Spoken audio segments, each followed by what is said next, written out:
Tạm đó, tạm.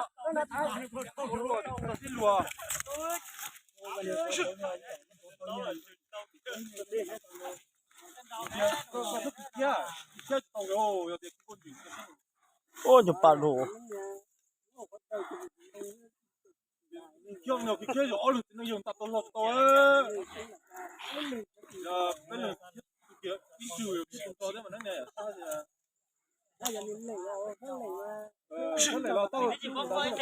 Chân to thì chả này rồi.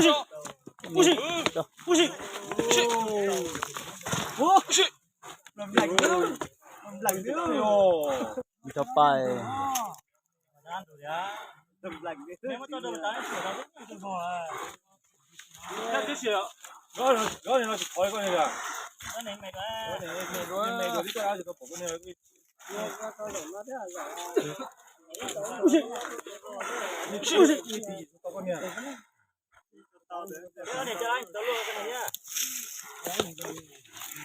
Ô này cho lưỡi xong nếu không cú thì biết mình chơi rồi. Cho biết rồi chơi được rồi à. Không cú là thắng đó. Đó mà không cú được không? Thì tính mà thì nói. Khó đó. Lưỡi xong này khó to mà.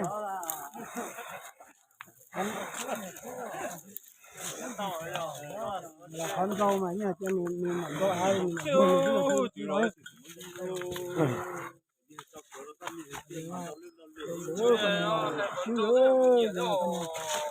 Bây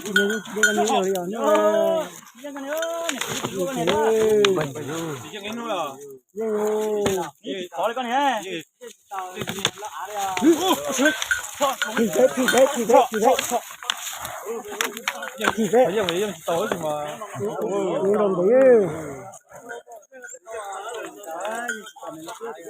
nó áo một giòn rồi.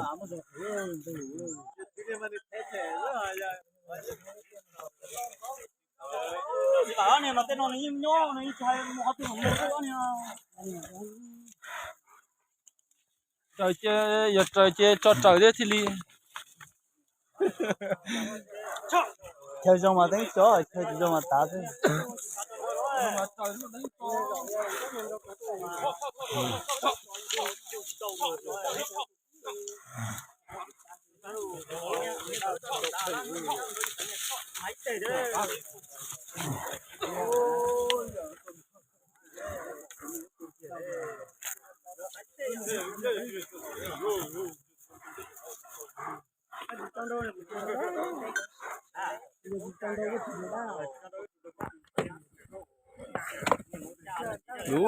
Một chén tiêu.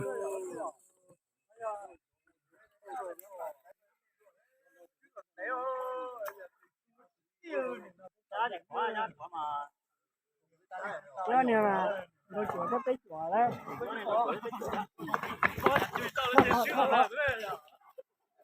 Đại thế ơi, tôi bảo con nha. Đại thế ơi.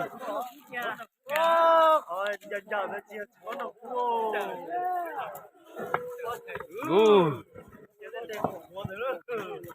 Bình dư xong bình thì mà.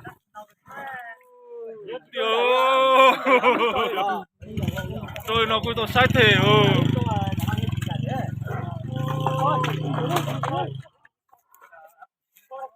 có thể yo lỗ gì cho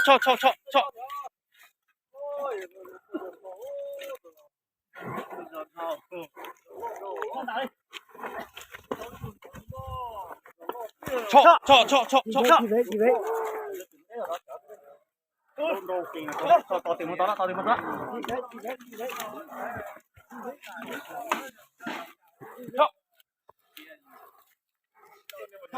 Cháy hộ tí đi nhỉ.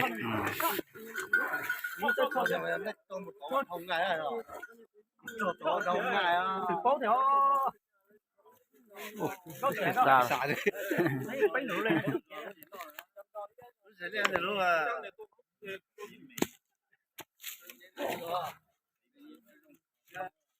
Cái này trời tao cái này à, tiền đấy à cái này.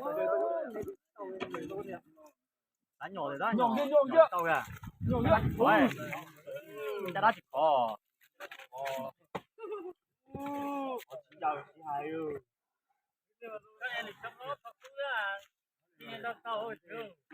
chỉ nhà kho cũng là tôi có tiết từ mà kho chào cô tôi yên là bảo你用gì đó để tí chỉ luôn đấy cho nó chín đủ ấy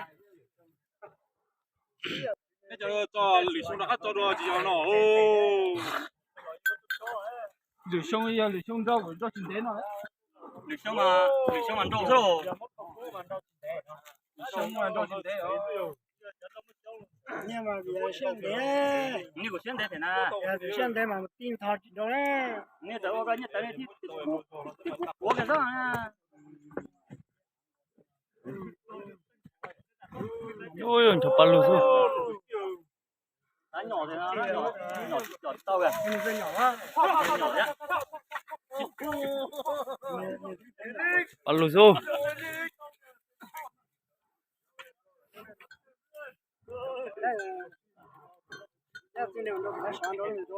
rồi không đã lia lia và đánh cái bóng à đâu và đánh nhé đâu và đánh ở chế đã tất cả đó nên đâu cả chủ đó thế giờ đá của anh tôi rồi chứ bảo lọ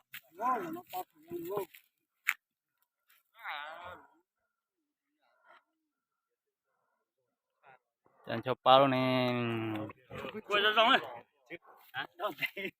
đó nó xíu chỉ chơi thôi về con này chứ đồn để của nó mà chỉ chơi đi nó bảo nếu chẳng tiền mà chỉ dò chỉ chơi đi đồn để mà nó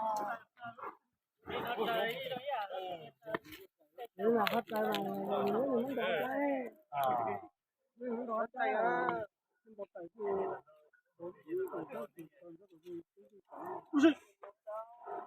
nó chuyện đồn để nó sao là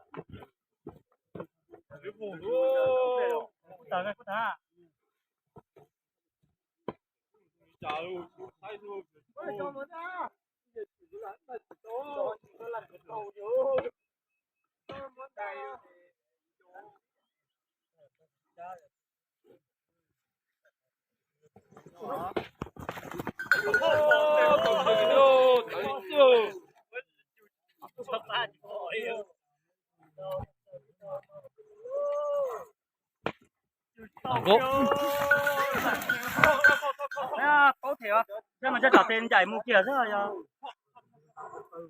thôi một tỏi thiểu thôi làm mê rồi chặt bát hồ bỏ đi ô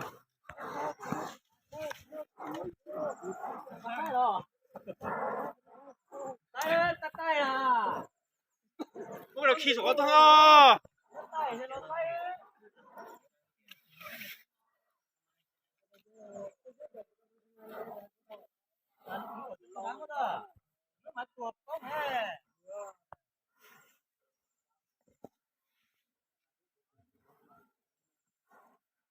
그럼 말你係可以接續龜喎，你都等於攞邊咯？你條，你哋咪都。nó xé thẻ nên là nó tao kìa rồi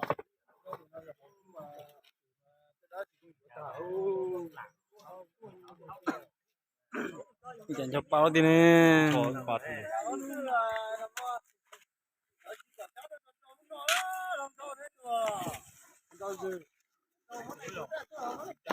chị cái ơi, đã nó lấy ăn chắc chắc bị chết rồi.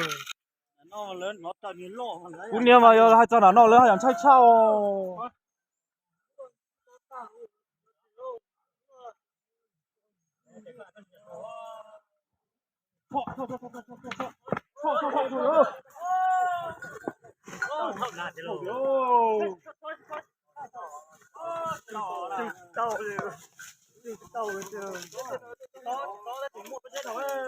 đúng rồi đá thêm nhiều rồi không ấy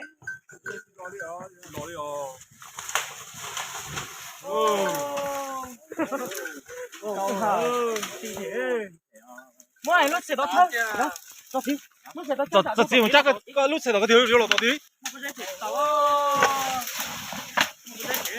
một cái cờ hả nó sẽ có cha ôi giờ bị sử dụng gì chú tao mua con chữ mua phải dễ không nhá giờ chuyện này chỉ một con chữ gì mất gì tiền nó mất to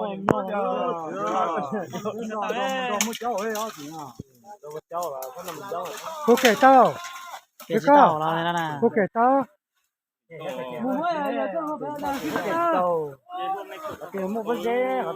mua phải dễ chứ cứ ham mà chỉ cha cái này mua nó chỉ mua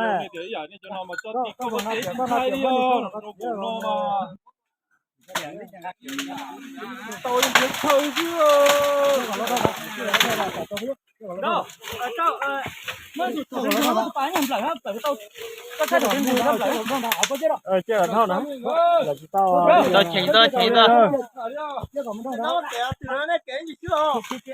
chứ kìa cái gì mà gì kìa chứ để bắt tập bản lo cái chơi còn dù ra mà tao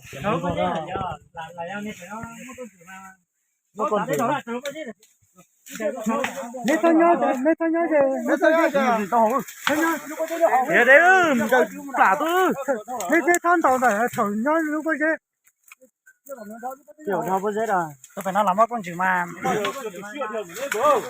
chứ mấy tôi giao số nó nữa ai đang cơ chơi cả thâu cái gì tao ơi như là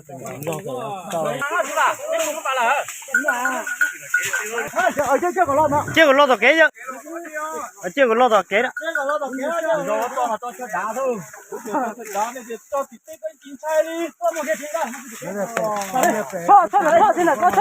ta chụp bên này giờ bây giờ cái trẻ tao mà trẻ bây giờ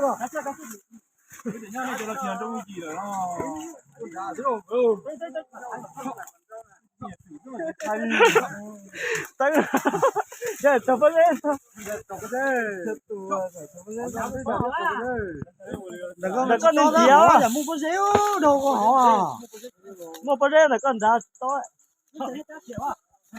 nó có tao lo bên nó hả chẳng hai lúc xịt rồi lo tao bên đây tự nhiên sai thế luôn sai thế